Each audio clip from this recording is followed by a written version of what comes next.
Hello guys, আমি গ্যারেজে কাম করি। এর না হচ্ছে বড় গাড়ি এলপি।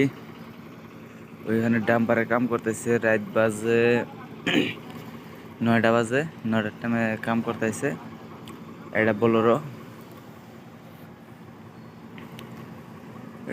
এটা ইঞ্জিন গেছে, তাই এটা বানাইতে দিছে।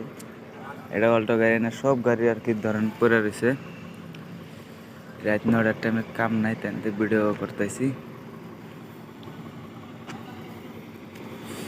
গাড়িটা কিন্তু সুন্দর লাগছে, ডাম্পারটা।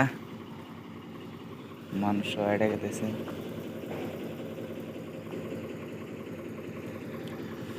এই গাড়িটা স্টার্টিং জাম কাঁপে আরো বেশি করে, তাই রয়েছে। বড় গাড়িগুলো দেখতে ভালো লাগে, বলটা টানলে কি হবো। গাড়ির সাইজ বাইজ গুলো বড়িয়া। এটা উপরে সেগুন গাছ আছে, সেগুন গাছ